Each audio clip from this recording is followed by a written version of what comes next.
বর্ষাকালে রাস্তার পাশে নিচু জমিগুলো পানিতে ভরে যায়, আর সেই পানিতে পাওয়া যায় অনেক ধরনের মাছ। গ্রামীণ মানুষজনের সেই পানিতে জাল দিয়ে মাছ ধরার সুন্দর দৃশ্য দেখতে দেখতে আমরা এগিয়ে চলছি যমুনা নদীর দিকে।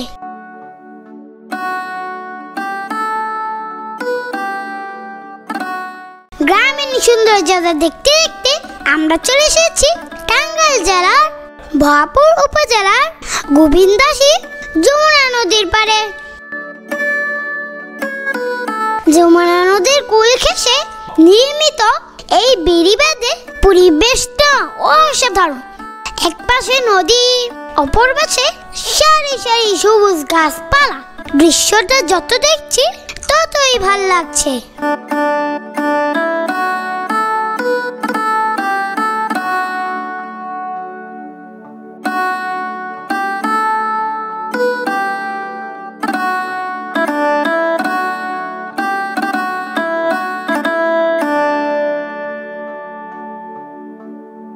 পাড় থেকে আঁশ ছাড়িয়ে স্থানীয় কৃষকেরা নদীর পাড়ে শুকাতে দিয়েছে সারি সারি পাটখড়ি, যাকে আঞ্চলিক ভাষা আমরা বলে থাকি শোলা। এখানকার সুন্দর পরিবেশ দেখে মানুষ মুগ্ধ হয়। ঈদ কিংবা অন্য কোনো উৎসবে এই জায়গাটি হয়ে ওঠে বিনোদনের অন্যতম কেন্দ্র।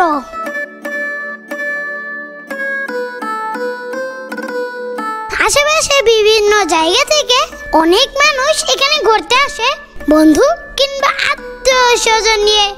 সবার মতো আমরাও আজ ঘুরতে এসেছি এখানে।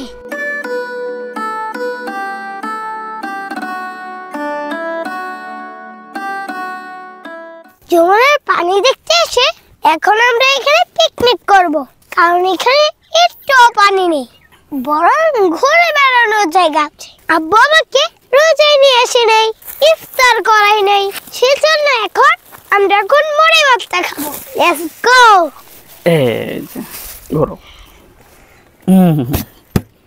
দুইটা কাগজ দিছে না, ফেলো না আবার। আচ্ছা, বিসমিল্লাহির রহমানির রহিম। রোজার মধ্যে আমরা এখানে ইফতার করেছিলাম, কারণ রোজার মধ্যে আসলে কি পানি যখন কমে যায় এই জায়গাটা তখন একরকম বলা চলে যায় মানে নয়নাভিরাম দৃশ্য, অসাধারণ একটা ভিউ পাওয়া যায় এখানে। তো এখানে অনেকে আসে ইফতার করার জন্য, আমরাও এসেছিলাম রোজার কয়েক রোজা যাওয়ার পরে।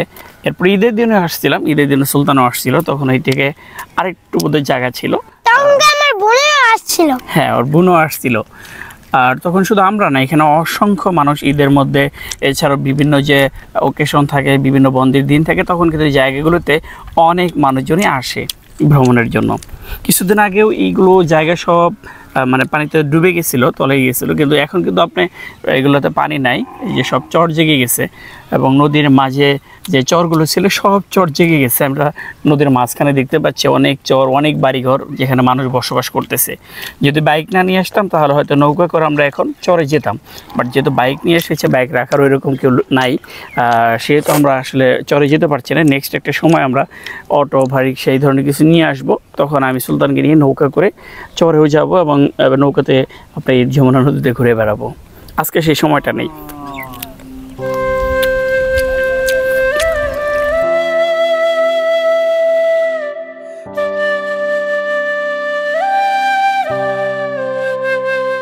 পাশের বাজার থেকে নিয়ে আসা সামান্য ঝালমুড়ি আমাদের নাস্তার একমাত্র অবলম্বন।